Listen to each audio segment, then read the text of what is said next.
오늘 제목은 오늘에 담겨진 미래를 보는 믿음, 오늘에 담겨진 미래를 보는 믿음이라는 제목으로 말씀 나누겠습니다.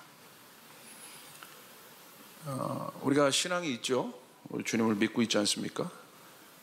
그게 주님을 믿는다는 게 뭐냐? 내가 신앙이 있다는 게 뭐냐? 신앙이 있다는 건 결국 믿음이 있다는 거예요. 내가 예수 믿는 신앙이 있다. 한마디로 정의하면 뭐냐면 믿음이 있다는 거예요. 믿음. 믿음이 어디에 필요하겠습니까? 천국에서 믿음이 필요하겠어요? 필요 없죠. 그러니까 믿음은 이 땅에서만 필요한 거예요. 그러니까 주님께서 이 땅에 있는 우리들에게 뭘 강조하셔요? 이 땅을 살아가는 우리들에게, 제자들에게 주님께서 강조하신 건 뭐예요? 믿음을 강조하셨어요. 왜? 천국의 믿음이 필요 없기 때문에. 그러므로 이런 질문들을 해봐야 합니다. 이게 본질적인 질문인데, 오늘 나에게 믿음, 즉 신앙은 무엇인가? 믿음, 신앙은 무엇인가를 질문하는데 저는 단서를 하나 더 달아요. 오늘 나에게 믿음이란 뭐냐? 오늘, 지금, now. 오늘 나에게 믿음이 뭐냐? 다시 말하면 나는 오늘 살아가면서 어떻게 이 믿음을 인식하고 있느냐에 대한 질문입니다. 다시 말하면 믿음의 현재성이에요. 믿음의 실제성을 얘기합니다. 그래서 사실 믿음이 있다는 건 뭐냐면 역사의식이 있다는 거예요. 굉장히 중요해요. 성경은 그 역사로 되어 있어요. 창세기부터 계시록까지. 그리고 구약은 이스라엘의 역사입니다. 그러니까 내가 믿음이 있다는 건 뭐냐? 역사의식을 갖는 건데, 어떤 역사의식? 하나님의 역사의식. 하나님의 관점으로부터 온 역사의식입니다. 믿음의 실제는 뭐냐? 하나님의 관점으로 역사를 보는 겁니다. 역사가 어떻게 이루어졌습니까? 과거, 현재, 미래로 이루어졌잖아요. 그걸 우리는 다른 말로 그 역사를 뭐라고 얘기해요? 인생인 거예요. 하나님의 관점으로 역사를 어떻게 볼 것이냐? 하나님의 관점으로, 하나님의 시각으로 내 인생을 어떻게 볼 것이냐? 어디서 그 관점을 갖습니까? 오늘 현재에서 과거와 미래를 내가 어떻게 볼 것이냐? 그게 인생이잖아요. 그게 시간의 속성 아니겠습니까? 그러므로 이 역사의식이 부재하기 때문에 뭐를 이해하지 못하냐면 섭리를 이해하지 못해요. 하나님의 섭리. 왜 그런 사고를 갖습니까? 단락하여 구분하여 바라보고 있기 때문에. 연결을 시킬 수가 없어요. 분석을 하고 분류를 하는데, 오늘날의 사고의 가장 큰 문제는 뭐냐면 분석과 분류는 참 잘해요. 그러나 연결을 못한다는 거예요. 나무는 보는데 숲을 못 보는 큰 오류에 빠집니다. 나무는 너무 잘 봐요. 오늘날의 사고가 어마어마하게 분석적인 사고를 갖고 있기 때문에 나무는 엄청나게 잘 봐요. 데이터 하나는 잘 봐요. 그러나 그 데이터가 모여 뭘 만들지는 보고 있지 않아요. 나무는 보는데 이 나무가 있는 숲은 못 보고 있다는 거예요. 그곳에서 나오는 모든 오해들이 우리를 힘들게 하는 거예요. 그게 역사의식이에요. 역사의식의 부재인 거예요. 오늘 히브리서 11장 1절에 보니까 믿음은 바라는 것들의 확신이요 보이지 않는 것들의 증거다라고 되어 있습니다. 이 한 구절에 사실은 엄청난 영적 원리가 담겨져 있습니다. 이 한 구절은 성도들의 현실의 삶에 대한 실제적인 하늘에 대한, 다시 말하면, 다시요, 오늘 우리들의 현재의 삶에 대한 실제적인 하늘에 대한이라는 거예요. 신앙상담 중 제가 가장 많이 받는 질문이 이런 질문이에요. 목사님, 내 삶에 하나님이 지금 없는 것 같아요 라는 말입니다. 무슨 말이겠습니까? 이것은 현실의 삶이 어렵다라는 고백이에요. 지극히 나올 수 있는 고백입니다. 이런 힘든 나의 현실 안에 성경에 기록된 하나님의 응답은 어떻게 느껴집니까? 물과 기름 같습니다. 전혀 마음에 와닿지 않는 거예요. 적용할 수가 없는 것이에요. 이것이 아마 우리 신앙 안에 있는 괴리감들일 거예요. 어려움들일 겁니다. 그런데 히브리서 11장은 이 일에 대한 실제적 증거의 삶을 가진 사람들을 실제적으로 보여줘요. 믿음은 바라는 것들의 실상이고 보이지 않는 것들의 증거다라는 것만 얘기하는 것이 아니라 이 원리를 가지고, 이 믿음의 원리를 가지고 우리와 같은 인간, 사람이, 근데 그 사람들이 누구예요? 믿음의 사람들이었는데 그 사람들이 이 원리를 가지고 이 땅에 살아냈다. 그걸 보여주고 있다는 거예요. 증명해주고 있다는 것입니다. 여러분 노아 보세요. 7절에 제가 히브리서 11장 7절에 믿음으로 노아는 하나님께서 아직 보이지 않는 일들에 대하여 경고하셨을 때에, 자 보세요. 노아는 어떻게 했습니까? 하나님을 경외하고 방주를 마련하여 자기 가족을 구원했다. 결국 노아를 통해 나타난 하나님의 믿음의 증거는 하나님의 뜻은 무엇입니까? 그 당시 하나님의 심판이 주어졌어요. 하나님의 심판이 내렸어요. 하나님의 심판이 임했습니다. 근데 아직 이루어지지 않았어요. 미래의 일이에요. 여기 나와 있는 것처럼 믿음으로 노아는 단서를 달아요. 노아는 믿음으로 하나님께서 아직 보이지 않는 일에 대해서 경고하셨을 때, 오늘 현실 속에서 우리가 믿음을 갖고 산다는 것이 무엇인지를 지금 보여주고 있는 거예요. 믿음은 바라는 것들의 확신이다. 보이지 않는 것들의 증거다. 이게 우리의 현실의 삶에 무엇인지에 대해서 이야기해 주고 있는 거예요. 아브라함도 똑같습니다. 8절에 보십시오. 믿음으로 아브라함은 부르심을 받을 때에 순종하고 장차 자기 몫으로 받을 땅을 향해 나갔습니다. 그런데 그는 어디로 가는지를 알지 못했지만 떠난 것입니다. 아브라함을 소개합니다. 근데 똑같아요. 어떻게? 어디로 갈지를 모른다는 거예요.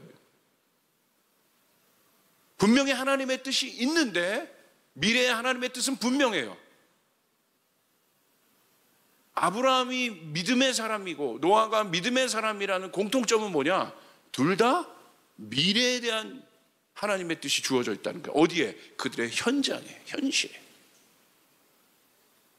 그리고 그들의 현실을 살았는데 그 현실은 미래를 산 것이에요.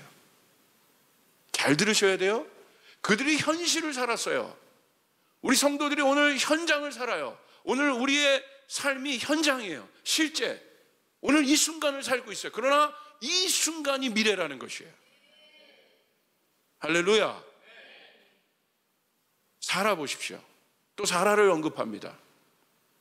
믿음으로 사라는 나이가 지나서 수태할 수 없는 몸이었는데도 임신할 능력을 얻었습니다. 사라에게 얘기합니다. 네가 임신할 거다. 이루어지지 않은 일이에요.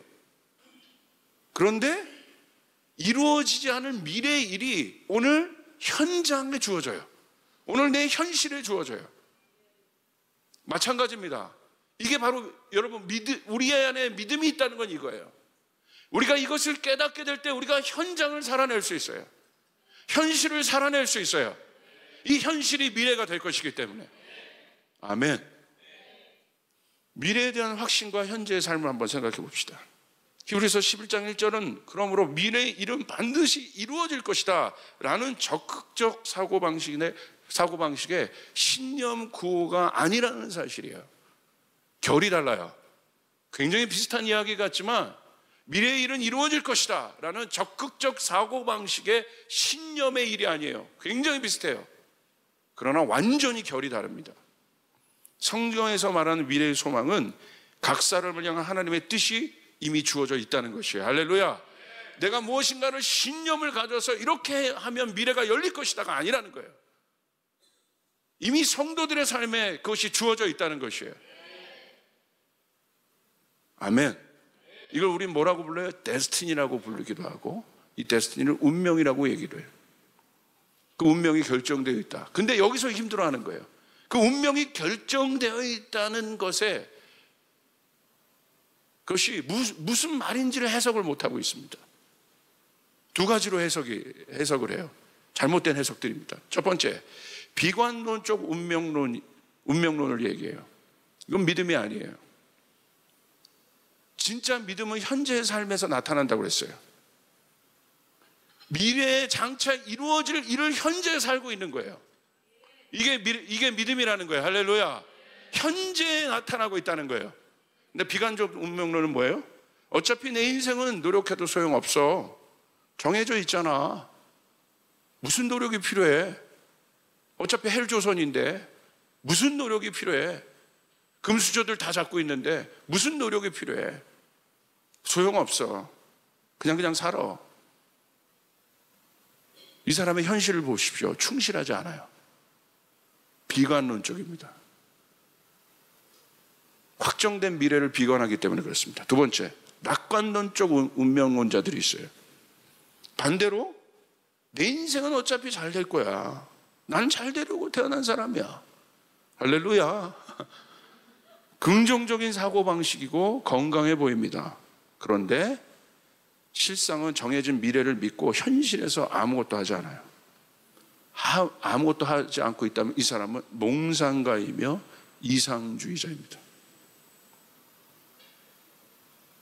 진짜 믿음은, 오늘 성경에서 나온 믿음의 속성을 보십시오. 현실에서 미래가 결정된다고 얘기하고 있습니다. 아브라함이 그랬고 노아가 그랬습니다. 사라가 그랬습니다.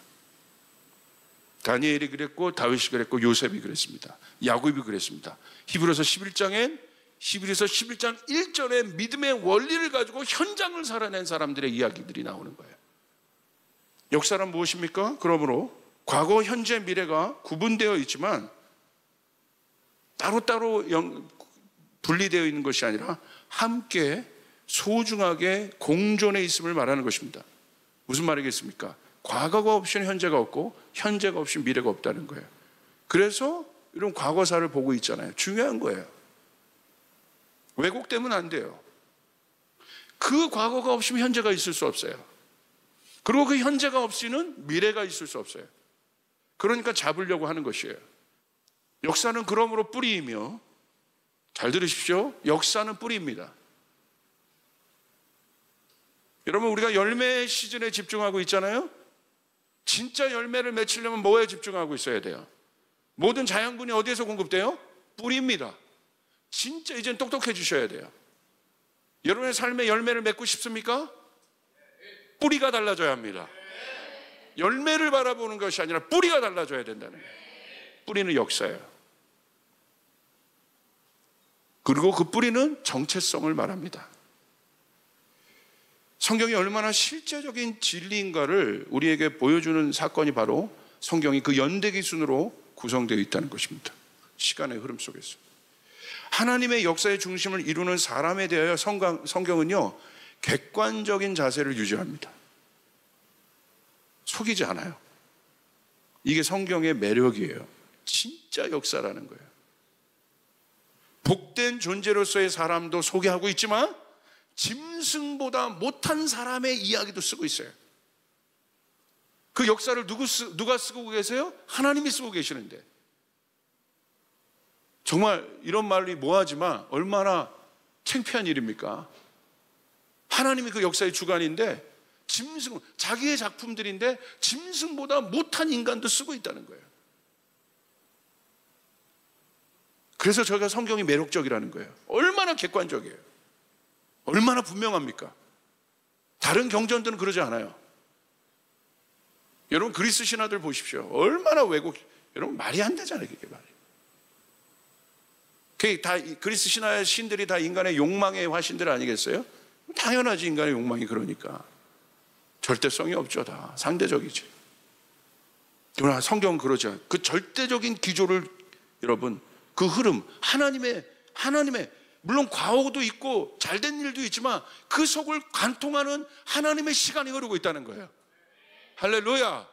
여러분이 하나님을 믿는다는 건 예전에 나의 과거도 있고 여러 가지 어려운 점도 있고 내 현재도 어떻게 될지 모르고 미래도 어떻게 될지 모르지만 분명한 건 내 인생을 관통하는 하나님의 뜻이 있다는 것입니다. 할렐루야. 내 삶을 관통하는 하나님의 뜻이 있다는 것이에요. 교회를 관통하는 하나님의 뜻이 있다는 거예요. 이 시대를 관통하는 하나님의 뜻이 있다는 거예요. 이게 어마어마한 겁니다. 이게 믿음이라는 거예요.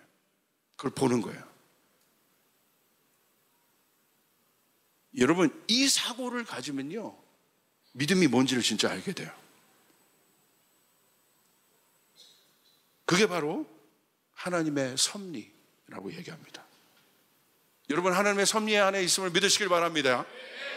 죄인된 사람의 과거의 모습에 대해 성경은 정직하고 그 죄인을 보여줘요. 그래서 예수님은 현재로 오셨어요. 할렐루야. 내가 예수님에 대해서 성경은 오랫동안 예언했어요. 예수님의 그림자들을 많이 보여줘요. 그리고 그 잘못된 과거를 예수님이 인식하고 있기 때문에, 과거가 잘못됐기 때문에 예수님 오신 것이에요. 이게 역설입니다. 오늘 여러분이 의인이었다면 예수님을 만날 필요, 여러분 그런 사람들이 예수 만나기 제일 힘들어요. 나는 죄가 없어요. 왜 내가 죄예요? 남 한번 해코지 한 적도 없는데. 여러분, 제가 금요일 날 얘기했잖아요. 뼛속까지 우린 죄인이라. 성경 그걸 얘기하고 있는 것이에요. 우리가 예수 없이면 살 수 없는 존재라는 거죠. 완벽한 존재가 어디 있습니까? 주님만이 완벽하시는데, 그분만이 절대적이신데, 여러분, 그 예수님이 오늘 오셔서 예수님을 내가 믿는다는 건 현재의 삶에서 예수님을 만나고 있다는 것입니다. 과거도 아니고 현재의 삶에서 그 예수 때문에 나의 과거가 바뀌고, 예수라는 방점 때문에 내 과거의 삶이 복된 삶이 되고. 왜? 현재가 중요하니까. 윌리엄 깁슨이라는 사람이 이렇게 얘기했어요. 미래는 이미 와 있다. 와, 단지 널리 퍼져 있지 않을 뿐이다. 윌리엄 깁슨이 말한 미래에 대한 정의가 너무 강력합니다. 미래에 이루어질 하나님의 뜻은 보이지 않을 뿐 이미 내 삶의 현재 안에 이루어지고 있다는 것입니다. 근데 제가요, 시대와 또 미래에 관심이 많잖아요. 우리 교인들은 어떤 교우들보다 아마 많이 들으실 거예요. 시대와 미래에 대한. 제 모든 설교의 중점은 우리 교인들이 어떻게 이 원리를 가지고 세상 속에서 승리할 수 있을까. 그런데요, 제가 놀라운 걸 발견했어요. 세상도요, 똑같이 원리대로 살아요. 본질을 얘기하는 사람도 있어요. 그 사람들이 학자들이죠. 예를 들어서 또 이끄는 사람들이에요. 리더들이에요. 다 그들이 집중하는 건 본질이에요. 근데 그게요, 영적 원리로도 똑같아요. 다 맞아요. 왜? 그러니까 그 본질을 가지고 적용하고 응용하는 건 이제 밑에 프레임이고, 그 실제 원리를 이야기하는 사람도 있어요. 그런데 들어보면 똑같아요. 영적 원리 똑같아요. 근데 제가 인정했어요. 왜 인정했냐? 어차피 하나님의 사람인 형상들이 말하는 거기 때문에 똑같아요. 똑같은 원리들을 말해요. 그게 현 삶을 돌아가게 하는 시스템이에요. 달라야 되는데, 제 안에 그런 선입견이 있었는데 똑같아요. 왜 그럴까? 이 자연계에서 움직여지는 원리들이 똑같단 말이에요. 근데 우리에게는 뭔가 달라야 되는 것 같은 부담감이 있는 것 같아요. 믿음이. 근데 여러분 똑같아요. 그렇기 때문에 영적으로 깨어나면요, 이 삶을, 현재를 실제로 살아낼 수 있어요. 분리되어 있지 않아요. 뭐만 다르냐? 사람이 왕이냐, 예수가 왕이냐, 이것만 다릅니다. 원리는 똑같아요. 히브리서 11장 1절이 뭐냐? 믿음의 사람들의 삶을 통해서 히브리서 11장 1절이 쓰여진 것입니다. 그러므로 오늘 여러분이 주님의 비전을 가지고, 믿음을 가지고 여러분이 오늘 현장을 살아낼 때 여러분의 10년은 바뀔 것이에요. 분명히 이루어질 것이라는 사실입니다. 오늘 히브리서 11장 7절에 이렇게 기록되어 있어요. 하나님께서 아직 보이지 않는 일들에 대하여 경고하셨을 때 하나님을 경외하고 방주를 마련하여 노아는 자기 가족을 구원했다. 노아의 미래에 있을 하나님의 뜻은 심판이었습니다.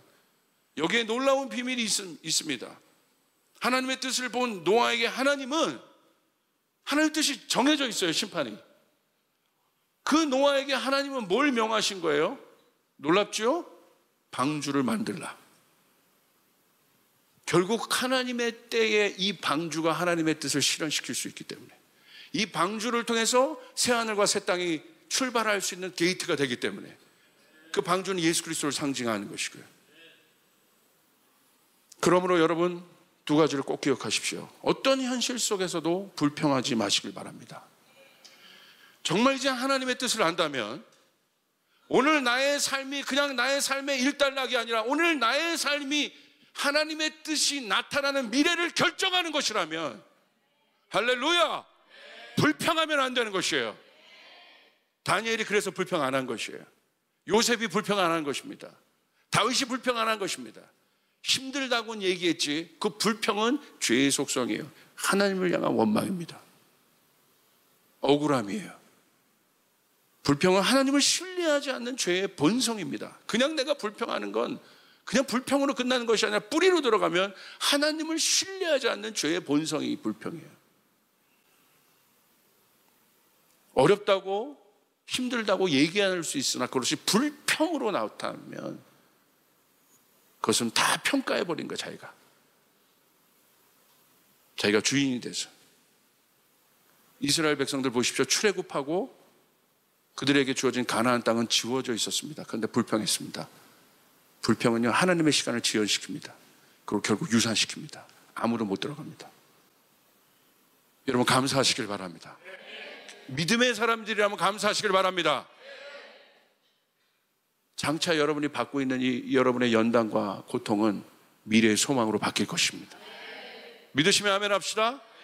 그러므로 누가 뭐래도 한국교회에 대해서 저는 소망 가운데 있어요. 그리고 오늘 현실을 살아내는 것이에요. 남 뭐라고 할 필요 없어요. 남의 교회 뭐라고 할 필요가 없어요. 우리 교회를 살아내는 것이에요. 조금 더 힘이 있으면 옆에 교회를 돌보는 것이에요. 그리고 전 세계 열방 가운데 일하시는 하나님을 보는 거예요. 그 속에서 우리 교회는 어디 있느냐? 그리고 두 번째입니다. 충성된 삶을 사십시오. 이게 중요해요. 충성된 삶은요, 프로페셔널의 삶이라고 저는 정의합니다. 진짜 프로 장인들의 공통점은 뭔지 아세요? 충성되는 거예요. 충성됨의 지표가 뭐예요? 작은 일에 네가 충성했다. 여러분, 장인들 만나보세요. 어떤 일이건 대강하는 거 봤어요, 장인이? 충성됨은요, 프로페셔널의 지표예요. 장인은 뭘 말하냐면 실력을 얘기하는 거예요. 미래는 진짜 실력을 가진 자가 이겨요. 믿음도 실력이 있어야 돼요. 여러분, 우리의 신앙에도 실력이 있어야 돼요. 그 실력은 충성될 때 만들어져요. 오늘 나에게 주어진 삶의 작은 일에 충성한다는 것, 거기서 내가 믿음으로 씨름하며 살아낸다는 것, 그 충성이 여러분에게 주어진 미래를 실현시킬 것이라. 바라는 것들이 현실이 되게 할 것이다. 할렐루야! 그러므로 저는 10년 후를 꿈꿉니다. 저희 조이풀 교회 10년 후를 꿈꿉니다. 수많은 열방의 선교사들이 나가 있고, 아멘. 영역마다 리더들이 서 있고, 하나님의 사람들이 일어나고, 예배가 주님의 임재로 가득 차고, 할렐루야! 여기에 기적이 일어나고, 하나님의 능력이 나타나고, 하나님의 살아계심을 증거할 수 있는 믿음의 사람들이 가득 찬 공동체. 그러기 위해서 오늘 현실 내게 주어진 이 하루를 살아내는 것이에요. 기쁘게. 그대로 됩니다. 그대로 됩니다. 여러분, 믿으시길 바랍니다. 오늘 못하면 내일도 못합니다. 오늘 순교한다고 고백 못하면 순교하는 당일 순교 못합니다. 그러므로 내 현실의 고백이 중요합니다. 쫓아서 나는 하나님의 사람이다. 나는 하나님의 사람이다. 나를 통하여 하나님의 뜻이 나타난다. 우리 가정을 통하여 하나님의 뜻이 나타난다. 내 일터를 통하여 하나님의 뜻이 나타난다.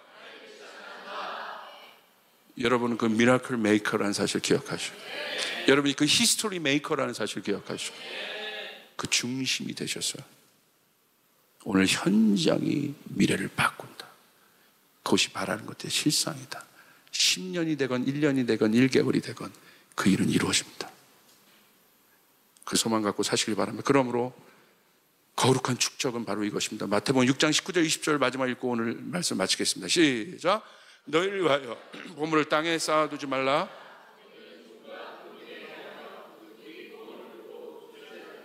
오직 너희를 위하여 보물을 하늘에 쌓아두라. 거기는 좀이나 동록이 하지 도둑이 구멍을 뚫지도 못하고. 여러분의 현실의 삶이 하늘의 보화를 쌓아두는 삶이 되기를 주님의 이름으로 축복합니다. 믿으시고 달려가시길 바랍니다.